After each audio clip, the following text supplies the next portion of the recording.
We've been talking about winter inventions, we've been talking about weather, we've been talking about hot and cold, and how animals do well in the Arctic. But what makes hot water hot and cold water cold? What makes warm air hot and cold air cold? What's the difference between the air or the water? Ask a question, make a guess. That's called a hypothesis. Plan a procedure, do the steps. Look and see just what you get. Form a conclusion and repeat. Being a scientist is really neat. I'm going to start off by showing you an experiment, and then we're going to talk about why this experiment happened the way it happened.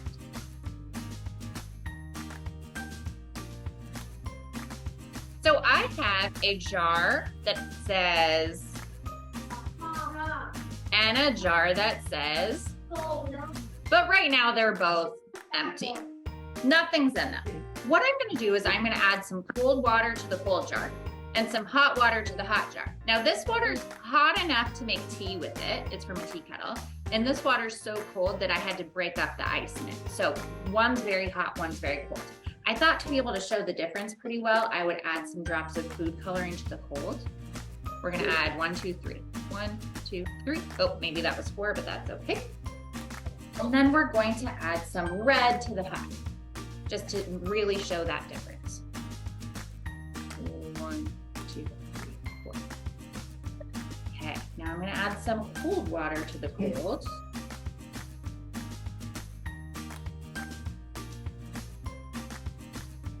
So I've got some, ooh, it looks kind of purpley pink. Now, has anyone ever seen these before? No.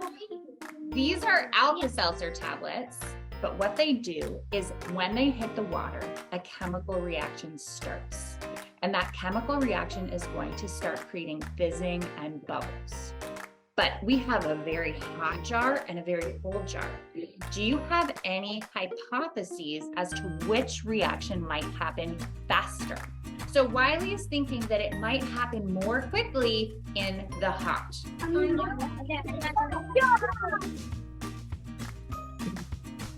Whoa. Holy moly. The hot one is reacting so quickly. It's fizzing, fizzing, fizzing, fizzing, fizzing. The cold one is barely moving. Whoa. That's wild. Should we do it again? 1, 2, 3.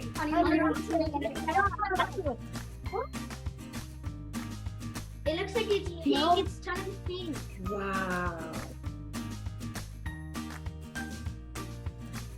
So we've got hot air molecules and cold air molecules. This is what it would look like under a microscope if you were to see these. The lines are showing speed. So the longer the black line is, the faster it's moving. The red air molecules, the hot air molecules, are more spread out and they're moving around fast, fast, fast, fast, fast, fast, fast. The cold air molecules are closer together and they're moving slow. This is one hot air molecule and this is another hot air molecule. They're spread out and they're moving fast, fast, fast, fast, fast, fast, fast, fast, fast, and they're not very close to each other. Fast, fast, fast, fast, fast, fast, fast, fast, fast. Okay, now I've got a cold air molecule and a cold air molecule. They're moving close together and much more slowly. How can we prove this to be true?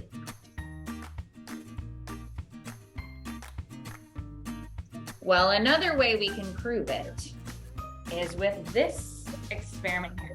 So I have 2 water bottles, a blue one to represent cold and a red one to represent hot.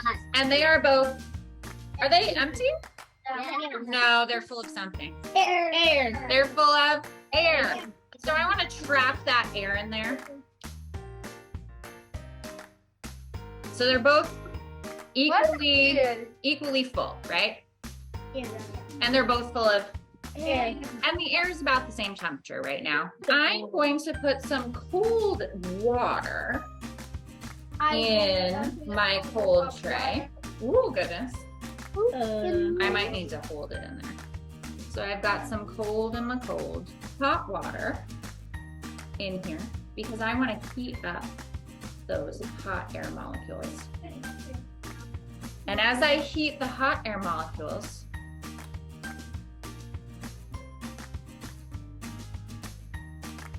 all right, I can see it still expanding and expanding. I wonder what would happen if I just put this whole thing inside the hot water.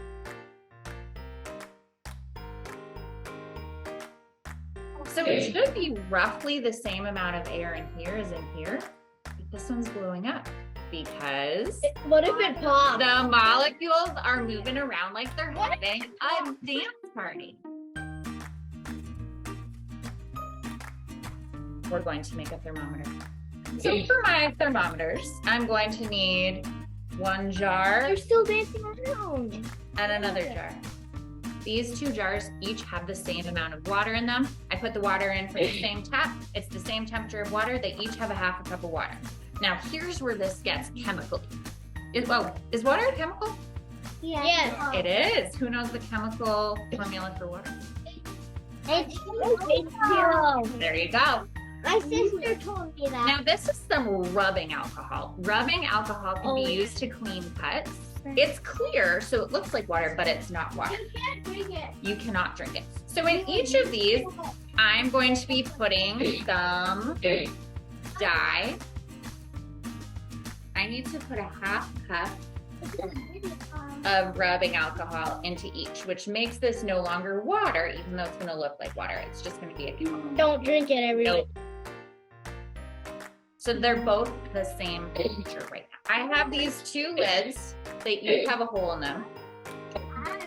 Oh my god. And we're gonna make some glasses. No, we're gonna use these on top of each. I'm gonna put the redishy red one on this one. And I'm gonna put the bluishy blue one on this one. Cold water molecules are closely packed together and are moving slowly. Hot water molecules are spread out and are moving around like they're having a disco dance party. One straw on each.